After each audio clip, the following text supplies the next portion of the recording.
Meu filho, todo mundo sabe, tem hora na vida da gente em que as coisas ficam tão difíceis, tão enroladas, que a gente pensa que não vai dar conta, que é o fim da linha mesmo.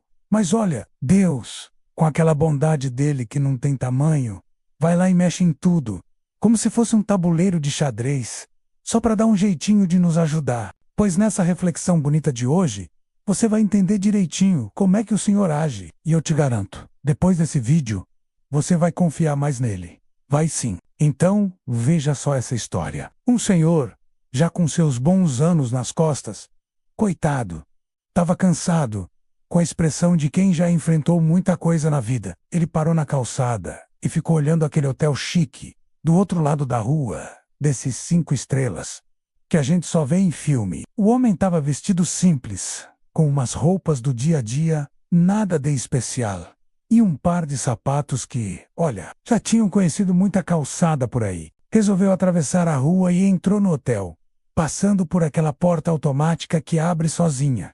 Coisa de outro mundo, né? O saguão era um brilho só, todo arrumadinho, com móveis bonitos, daqueles que dá vontade de sentar e não levantar mais. O chão parecia um espelho, de tão bem cuidado, refletia a luz que entrava por umas janelas enormes. Atrás do balcão, estava uma moça muito bem arrumada, com um vestido elegante, maquiagem daquelas que só realça, sem exagero, e um salto alto que devia custar uma fortuna. Quando o senhor de roupa simples e sapato gasto parou perto dela, a moça deu uma olhada rápida de cima a baixo, dessas que a gente sente na alma. Em 2 segundinhos, ela já tinha decidido que aquele senhor ali não era hóspede, nem cliente. Achou que devia ser alguém pedindo informação. Ou pior, pensou que talvez fosse alguém vivendo na rua, entrando ali para incomodar quem estava hospedado. Os sapatos dele estavam num estado que mais um passo e eles abriam o bico, sabe? E para piorar,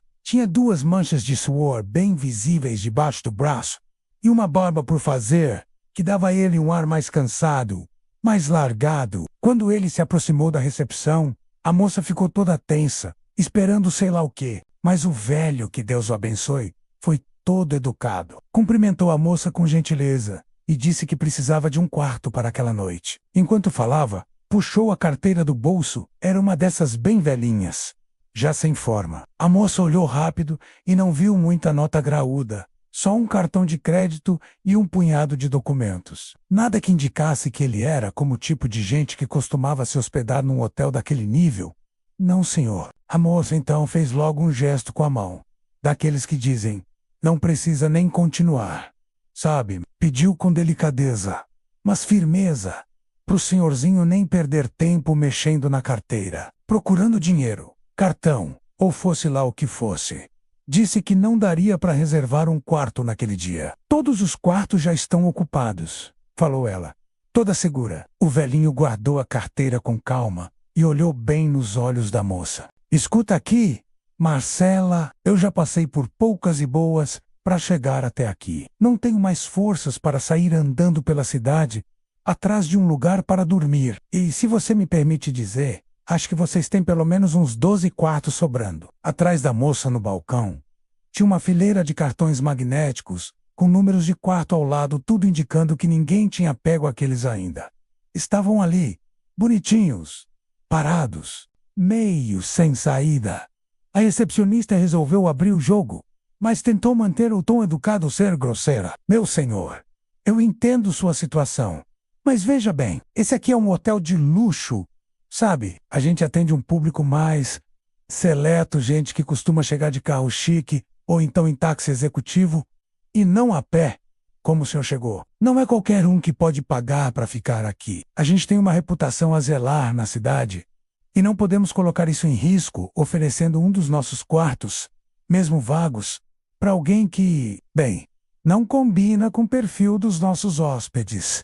O senhor compreende, né? O velhinho ouviu tudinho com uma paciência que parecia infinita, igual a calma com que ela falava. Mas dava para ver nos olhos dele. Estavam pesados, cansados, e iam ficando mais tristes a cada palavra que saía da boca dela. Ele então respondeu, com a voz firme, mas sem grosseria, que Marcela estava enganada, que tudo que ele queria era só um quarto ali naquele hotel, Já fazia tanto tempo que ele não descansava de verdade. Podia ser o mais simples, sem frescura, até com vista para o estacionamento, não fazia diferença nenhuma para ele. Mas Marcela foi curta e grossa dessa vez.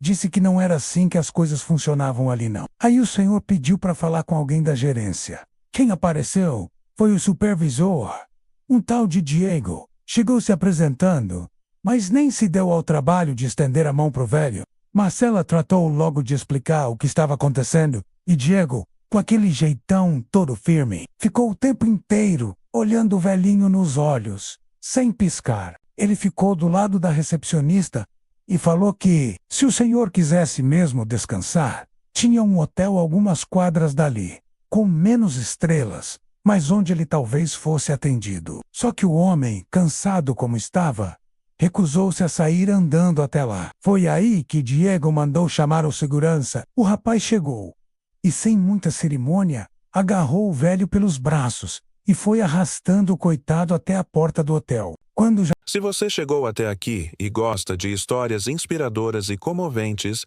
esse canal é para você. Por favor, curta o vídeo e se inscreva no canal. Coloque nos comentários a cidade de onde está vendo esse vídeo. Gostaria muito de saber. Estavam no meio do caminho, o tal do supervisor gritou para o segurança parar. O velhinho, coitado, até achou que finalmente tinham se tocado da besteira que estavam fazendo. Agora sim, vão perceber que estão agindo errado, pensou ele. Mas que o nada. O Diego, frio como uma pedra, só mandou que o segurança levasse o senhor pela entrada de serviço. Disse que não ia pegar bem para os outros hóspedes verem aquela cena feia bem na entrada principal do hotel. Aí o segurança, um homem enorme, daqueles que a gente olha para cima para falar, foi levando o velho por um corredor até os fundos do prédio. O pobre do Walter, mesmo cansado, tentava protestar. Dizia que estavam cometendo uma injustiça, que aquilo não era certo, que queria falar com alguém da gerência de verdade. Mas o segurança, com cara de quem só cumpre ordens, não dava papo, só fazia o que o chefe mandava. Quando chegaram na área de serviço, deram de cara com a Andréia, que estava ali lidando com as máquinas de lavar, trabalhava na lavanderia do hotel. Gente boa, batalhadora. Ela, ao ver aquele homem sendo arrastado daquele jeito, não gostou nem um pouco. Ei, larga ele agora, disse firme, vendo aquele armário de segurança apertando o braço de um senhor de idade como se fosse um saco de roupa suja. O segurança, que respeitava a Andréia, soltou o velho na hora. Por que ele está saindo por aqui, pelos fundos? Ela quis saber, indignada. É assim que a gente trata as pessoas agora nessa empresa? O segurança respondeu meio de lado, dizendo que só estava cumprindo ordens, e que se ela não gostava daquilo, que fosse reclamar com a supervisão. Mas Andréia não se fez de rogada. Disse logo que quem mandava naquela entrada ali era ela mesma, e que agora cuidaria do assunto. O Brutamontes então virou as costas e foi embora resmungando que o senhor agora era responsabilidade dela, que se virasse. Andréia se aproximou devagar, com aquele jeito carinhoso de quem entende de gente. Se apresentou com um sorriso e perguntou o nome dele. Pode me chamar de Walter, disse ele, fechando os olhos devagar e levando a mão à cabeça, claramente sentindo uma dorzinha. Na hora, Andréia tirou do bolso uma pílula branca, dessas que a gente guarda para uma emergência, e ofereceu com todo o cuidado. Tá com dor de cabeça, seu Walter? Toma essa aqui, querido. Vai te ajudar sim. O velhinho agradeceu com um olhar sereno. Andréia então contou que o turno dela já tinha terminado e que estava só esperando o marido vir buscá-la. Enquanto conversavam, duas camareiras entraram na área de serviço. Quando viram Andréia ali com um homem de aparência simples, com as roupas gastas, sapatos velhos, e agora também todo amarrotado e descabelado, não perderam tempo em fazer piada. Uma delas cochichou para a outra e soltou em voz alta, debochando: a gente sempre soube que o marido da Andréia não era lá essas coisas, mas trocar ele por esse daí, e ainda aqui no trabalho, aí é o fundo do poço. E riram, achando graça. Vocês são umas figuras mesmo, viu? Não tem mais o que fazer não, respondeu Andréia, com aquele tom meio bravo, meio rindo. Sabe como é? O Walter, por sua vez, não ficou nem um pouco chateado com a piada das camareiras. Menos até achou graça. deu um sorrisinho de canto, mas percebeu que a Andréia ficou um tanto sem jeito, meio encabulada com o comentário. As duas moças foram saindo aos risos, sem dar mais bola. Aí o Walter, curioso do jeito que só os velhos sabem ser sem parecer intrometido, perguntou que história era aquela sobre o marido dela não ser uma pessoa completa. Andréia deu um suspiro fundo, daqueles que vêm com lembrança pesada, e começou a contar devagar. Olha, seu Walter, meu marido se chama Celso. Uns anos atrás, ele sofreu um acidente muito feio. Foi atropelado por um motorista irresponsável, desses que acham que semáforo é enfeite. O sujeito avançou o sinal vermelho e acertou o Celso em cheio, bem quando ele atravessava a rua. A batida foi tão forte que acabou com a perna dele. Ele foi levado às pressas para o hospital e os médicos fizeram tudo o que podiam, mas não teve jeito. A perna estava num estado tão crítico que tiveram que amputar. Walter ouviu cada palavra com atenção, respeitoso, olhando nos olhos dela. Notava no jeito calmo e sereno com que Andréia falava que aquela mulher já tinha chorado muito, mas agora falava com força, com aceitação. Ela seguiu, dizendo que mesmo com tudo aquilo, o Celso nunca se entregou ao desânimo. Ele sempre teve esse espírito alegre, sabe? Nunca deixou a tristeza dominar ele, contou. Quando falou da juventude do marido, o Walter sentiu no peito o peso daquela história. O rapaz tinha vindo de uma vida difícil, cresceu sem pai, perdeu a mãe para o câncer quando ainda era um moleque e acabou sendo criado num abrigo. Mesmo assim, não se desviou do caminho.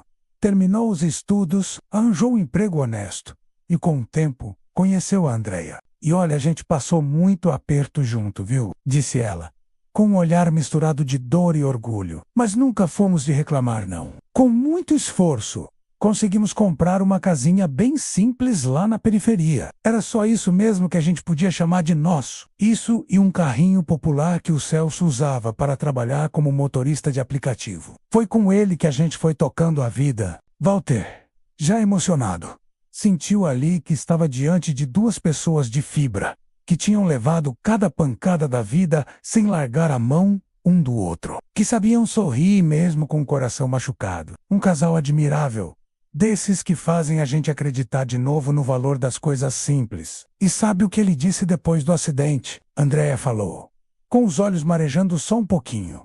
Disse que o mais importante era estar vivo, que ainda estávamos juntos. Ele perdeu uma perna, seu Walter, mas não perdeu a esperança. Enquanto Andréia ia contando tudo aquilo, o Walter sentia no coração que aquela era daquelas histórias raras, sabe? Daquelas que fazem a gente lembrar que o amor e a dignidade podem transformar até a maior tristeza em algo mais leve, mais suportável. O jeito como o tal do Celso encarava as dificuldades sempre com coragem e um sorriso no rosto era uma verdadeira lição de vida. E o Walter sabia que muita gente nesse mundo precisava ouvir uma história assim. Andréia falou que mesmo com tudo o que tinha acontecido, o Celso ainda dirigia seu carrinho, que agora era adaptado por causa da deficiência, e mais, que naquele exato momento ele estava vindo buscá-la. Aí o Walter levou um susto daqueles, não com medo, mas com surpresa, mesmo quando ela o convidou para ir com ela,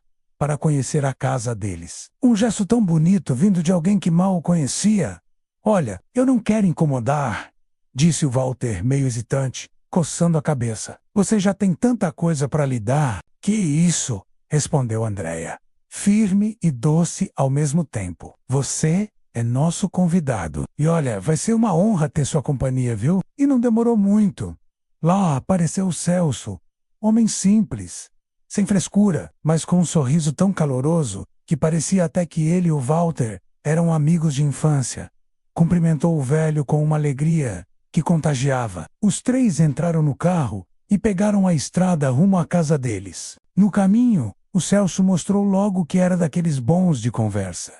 Ia falando com leveza, fazendo piada, contando causos, falou da vida com a prótese, das peripécias no trânsito, e fez o Walter rir uma porção de vezes. Em nenhum momento reclamou de nada, mesmo com tudo que tinha passado. No máximo, brincou que às vezes sentia uma dorzinha na lombar. Acho que é de tanto ficar sentado dirigindo, disse ele, dando risada. Preciso andar mais, né? Completou, rindo de si mesmo. E o Walter ria junto, se sentindo acolhido de um jeito que fazia tempo que não sentia.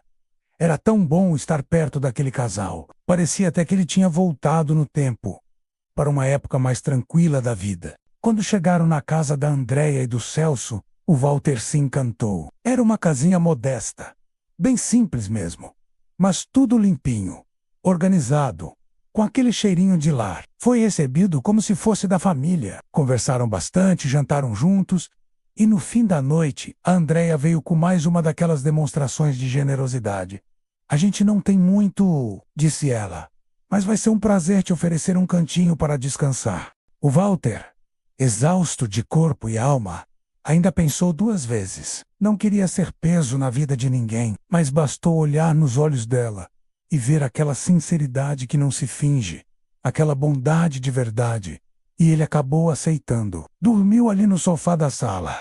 E olha, fazia tempo que ele não sentia uma paz daquelas. No dia seguinte, tentou ajeitar o cabelo com a mão, alisar a roupa o melhor que pôde. André até ofereceu para passar as roupas dele, mas ele recusou com jeitinho. Só pediu uma coisa: que o Celso o levasse de volta até o hotel, já que a Andréia também iria para lá para começar mais um dia de trabalho. Quando chegaram de volta ao hotel, o Walter entrou pela área de serviço de novo, juntinho da Andréia. Ela estava aflita, coitada, morrendo de medo de que o enzotassem dali outra vez. Ou pior, que chamassem a polícia. Mas o Walter seguia tranquilo, com aquele passo calmo de quem já viu muita coisa na vida. Assim que chegaram no lobby, ele parou num cantinho. Ficou ali quieto só observando. Do outro lado, a Marcela, aquela mesma recepcionista que tinha destratado ele no dia anterior, conversava com uma mulher elegante, de terninho arrumado e crachá reluzente. O crachá dizia Patrícia. Era a gerente do hotel. Quando a Marcela viu o Walter se aproximar, o sangue gelou nas veias. Pediu licença rapidinho à gerente e foi correndo interceptar o velho. Já soltando um: o senhor não pode ficar aqui, antes mesmo de ouvir qualquer palavra.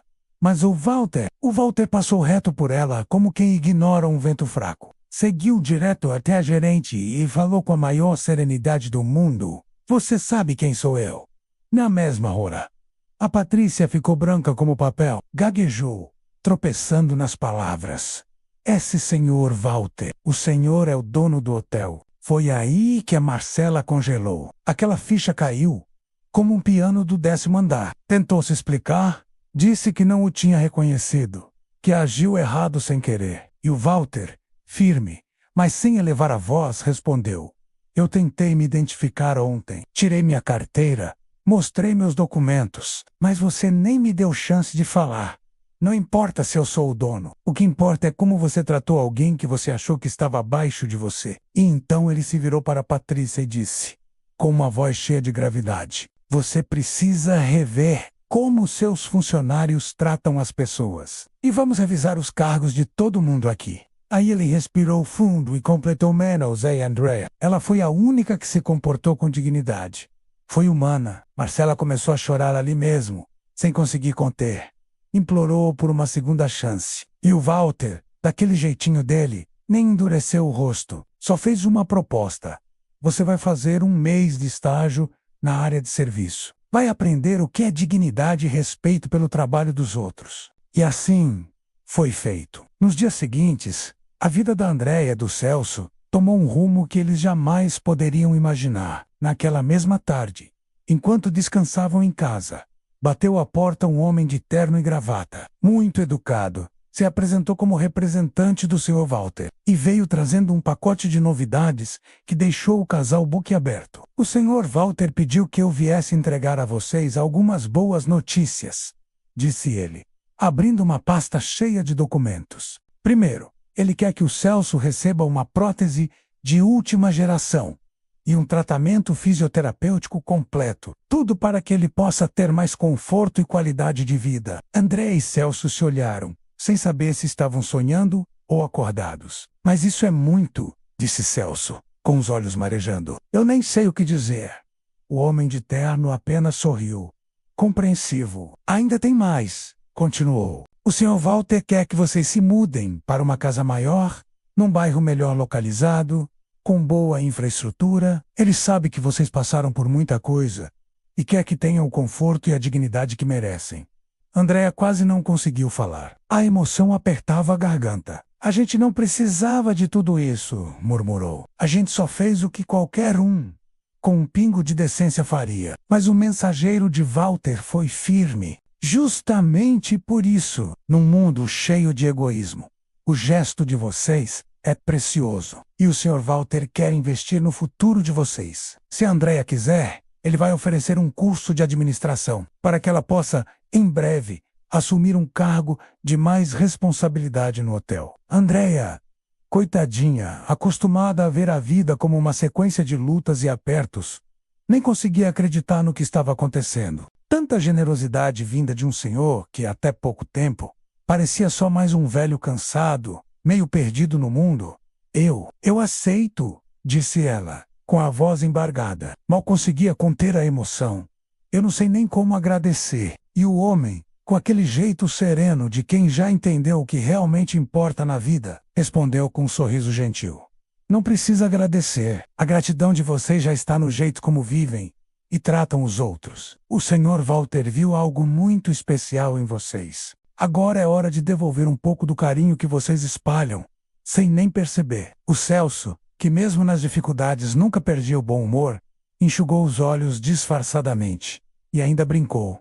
Desse jeito, vão acabar fazendo alguma coisa até pelas minhas dores nas costas, viu? O representante do Walter deu uma risada e respondeu.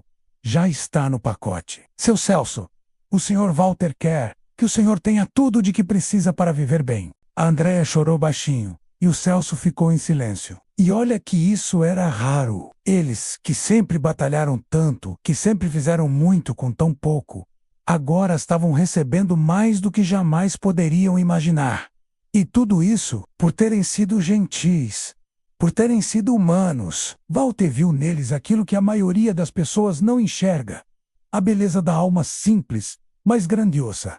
E foi assim que as coisas começaram a mudar. No dia seguinte, o Celso já estava fazendo exames e avaliações para receber a nova prótese. Também começou um tratamento certinho para cuidar das dores. Tudo com um cuidado que ele nunca tinha recebido antes. Já a Andréa começou o tal curso de administração, e ela ia com gosto, com caderno na mão e brilho nos olhos, como uma menina que finalmente teve chance de sonhar grande. Enquanto isso, lá no hotel, outras mudanças também estavam em curso. A Marcela, aquela mesma que distratou o Walter no começo, começou o tal do estágio na área de serviço. No início, foi duro. Sem as roupas caras, sem a maquiagem, sem as unhas feitas, só o uniforme simples de camareira e um esfregão na mão. Foi um choque de realidade. Mas o tempo, meu filho, o tempo tem o poder de amolecer até coração de pedra. Aos poucos, convivendo com aquelas mulheres que carregavam o hotel nas costas, cozinheiras, faxineiras, camareiras, a Marcela começou a mudar.